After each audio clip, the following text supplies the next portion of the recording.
खोपड़ी उबालकर सूप पीता था। डायरी में दर्ज इस आदमखोर की खौफनाक करतूतें। वो दरिंदगी की सारी हदों को पार कर वारदात को अंजाम देता था, जिसे देख या सुनकर दिल खौफ से भर जाए, दिमाग दहशत के अंधेरे में गुम हो जाए। और उसकी वैसी करतूतें किसी शैतान से कम नहीं थी। ऐसा ही एक नाम है सीरियल किलर राजा कुलंदर का, और राजा कुलंदर का नाम इन दिनों चर्चा में है।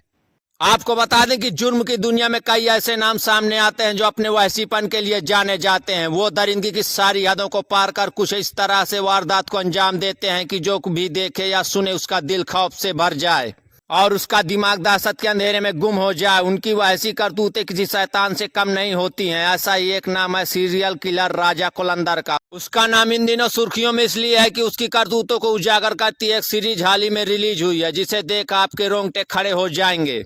और आज क्राइम कथा में पेश है कहानी उसी खौफनाक सीरियल किलर की। बता दें कि इलाहाबाद के शंकरगढ़ कस्बे में रहने वाले पत्रकार धीरेन्द्र सिंह दैनिक समाचार पत्र आज में काम करते थे। उन्होंने अपने काम से अपनी अलग पहचान बनाई थी। उस दिन भी वो अपने काम पर जाने के लिए घर से निकले थे, लेकिन फिर कभी लौटकर वापस नहीं आए। उनके परिजनों ने उन्हें सभी जगह तलाश किया। उनके बारे में पड़ोस से लेकर दफ्तर तक और दोस्तों से लेकर रिश्तेदारों तक पूछताछ की, लेकिन धीरेन्द्र का कुछ अता पता नहीं चला। मामला पुलिस तक जा पहुंचा। पुलिस ने बिना देर किए थाना कीटगंज में पत्रकार की गुमशुदगी दर्ज कर ली और धीरेन्द्र की तलाश शुरू कर दी। लेकिन पुलिस को भी इस बात का अंदाजा नहीं था कि ये तलाश लंबी होने वाली है।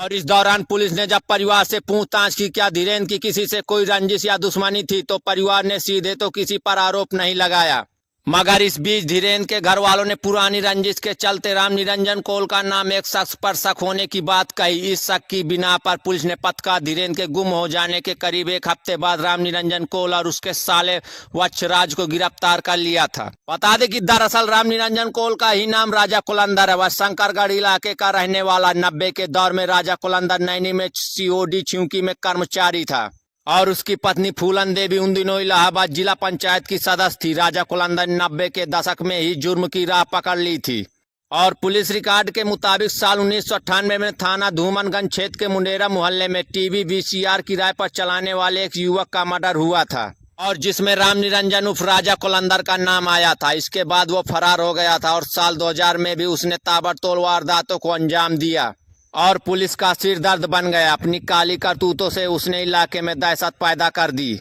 और जरायम की दुनिया में राम निरंजन कौल का नाम बड़ा होता जा रहा था और आदिवासी कौल समाज से आता है, लिहाजा उसका रौब और दहशत देख उसकी जाति बिरादरी के लोग उसे कौल जाति का राजा मानने लगे और तभी उसका नाम राम निरंजन कौल की बजाय राजा कुलंदर हो गया। पुलिस की फाइल में हो या आम लोग सभी उसे राजा कुलंदर के नाम से जानने लगे थे और फिर धीरे धीरे उसका यही नाम जुर्म की दुनिया में भी आम हो गया और कम ही लोग उसके असली नाम से वाकिफ थे।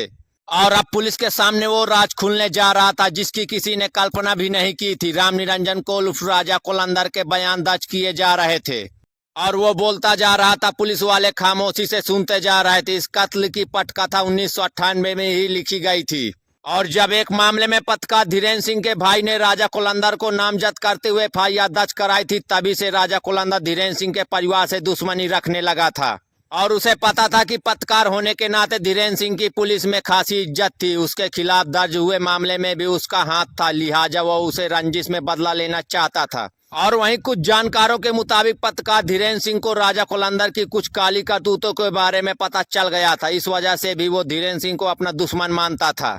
और वहीं पत्रकार धीरेन्द्र सिंह को गुमशुदा हुए करीब 8 दिन बीत चुके थे। उनके परिवार वाले पुलिस के सामने किसी अनहोनी की आशंका पहले ही जता चुके थे और अब राजा कुलंदर पुलिस की गिरफ्त में था। पुलिस ने उससे पूछताछ शुरू की। पहले वह पुलिस को बरगलाता रहा, लेकिन बाद में उसने पुलिस के सामने जो कहानी बयां की उसे सुनकर पुलिस वाले भी खौफजदा हो गए।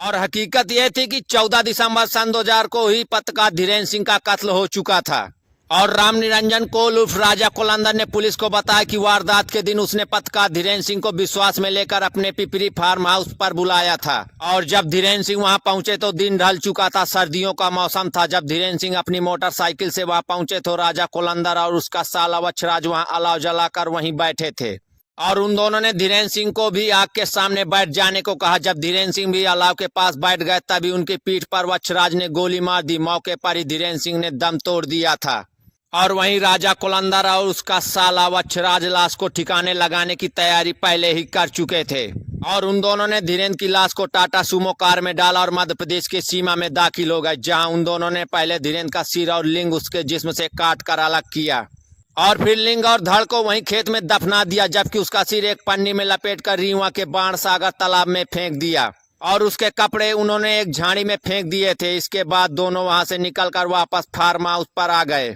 और राजा कुलंदर ने पुलिस को बताया कि उसने पत्रकार धीरेन्द्र सिंह की लाश को ठिकाने लगाने के बाद उनकी मोटरसाइकिल बनारस में रहने वाले अपने समधी दशरथ लाल को दी थी और जबकि धीरेन्द्र के जूते वच्छराज ने रख लिए थे। अब बाकी था धीरेन्द्र का मोबाइल फोन, जो खुद राजा कुलंदर ने अपने पास रख लिया था। अब पुलिस को आला एक कत्ल यानी वो हथियार बरामद करना था जिससे धीरेन्द्र सिंह का कत्ल हुआ था और वो सारा सामान जो कत्ल के बाद राजा कुलंदर ने ठिकाने लगाया था।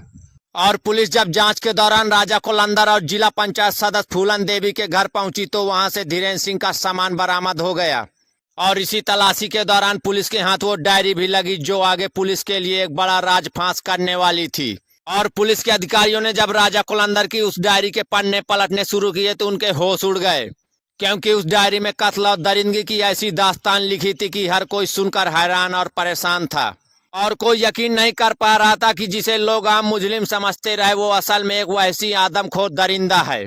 और धीरेन्द्र सिंह की हत्या की जांच में जुटी थाना कीटगंज की पुलिस को डायरी में एक नहीं दो नहीं बल्कि कई लोगों के कत्ल की कहानी मिली और जो साबित कर रही थी कि राजा कुलंदर कितना बड़ा आदमखोर और खूनी है। पुलिस ने जांच का दायरा बढ़ा दिया था और अब ये मामला केवल एक पत्रकार के कत्ल का नहीं रह गया था, बल्कि पुलिस के सामने एक सीरियल किलर था जो लोगों का खून करके उनके जिस्म के टुकड़े टुकड़े कर देता था, फिर मरने वाले की खोपड़ी से भेजा या जिस्म से दूसरे अंग निकालकर उसे उबालता था और सूप बनाकर पी जाता था और उसका मानना था कि सूप से उसका दिमाग तेज होगा और उसे अपार शक्ति मिलेगी। और जब सच सामने आने लगा तो पुलिस के हाथ पांव भी फूलने लगे। पुलिस ने राजा कुलंदर की निशानदेही पर अशोक कुमार, मोइन संतोष और काली प्रसाद के नरमुंड बरामद किए तो डायरी में लिखित सारी कहानी सच हो गई और पूछताछ में पता चला कि आदमखोर राजा कुलंदर ने कुल मिलाकर 14 लोगों का कत्ल किया और वह जरा जरा सी बात पर लोगों का खून कर देता था और फिर उनकी खोपड़ी से भेजा निकाल उबालता और सूप बनाकर पी जाता था। वो लाश को अलग अलग टुकड़ों में बांटकर जंगल या दूर दराज के सुनसान इलाकों में फेंक दिया करता था और पुलिस उन सभी मामलों की तहकीकात करती रही।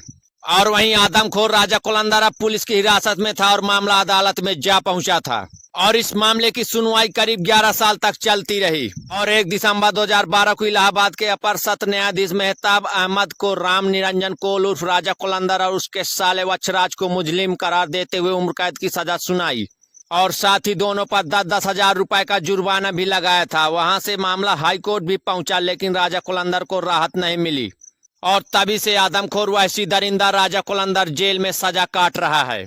और जुर्म की दुनिया में सीरियल किलर राजा कुलंदर का नाम हमेशा वैसीपन और दरिंदगी के लिए याद रखा जाएगा और याद रखी जाएगी उसकी वो डायरी जिसने इस खूनी दरिंदे के गुनाहों का एक एक लम्हा कानून के सामने उजागर कर दिया।